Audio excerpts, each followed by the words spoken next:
Israeli Prime Minister Benjamin Netanyahu is at the White House today, meeting with President Trump. His visit comes as officials hold indirect talks with Iran over its nuclear weapons program. But Israel's more urgent concern is the threat of Tehran rebuilding its arsenal of ballistic missiles. Let's bring in CBS News senior White House correspondent Weijia Jiang. So, Weijia, what do we expect to come out of the talks? Have we heard anything so far from the White House?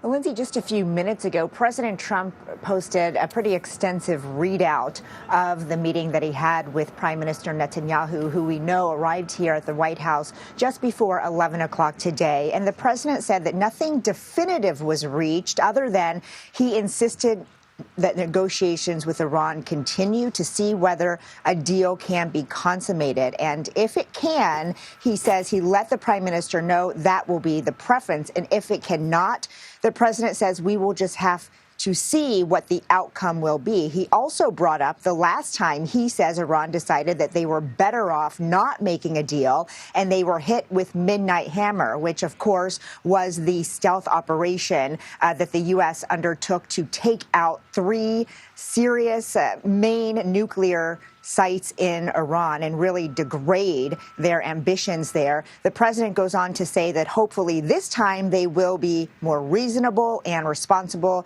The president also saying that they talked about tremendous progress being made in Gaza and the region in general. And so, again, this is pretty detailed in terms of Iran and negotiations. What we don't know is how far along those really are at this point because, obviously they've been trying to reach a diplomatic solution for several months now, most recently after the protests really erupted in Iran. And we don't know if there's mobility there, even though it is important to note that just last week, the White House Special Envoy Steve Witkoff was able to meet with Iranian counterparts. So there is progress, but again, we don't know exactly what the next steps might be in ensuring an actual agreement, Lindsay. Okay, and what is the White House saying about the stronger than expected jobs report?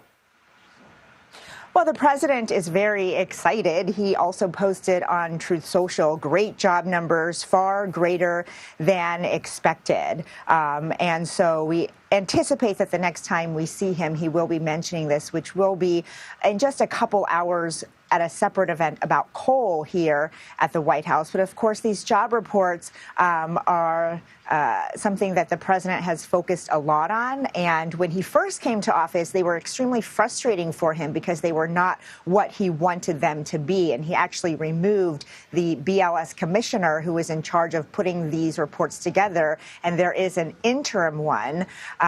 So he said there was a lot of fraud and dishonesty involved in previous job numbers. But it seems that he is accepting this latest report, which, again, is higher than anticipated. Lindsay.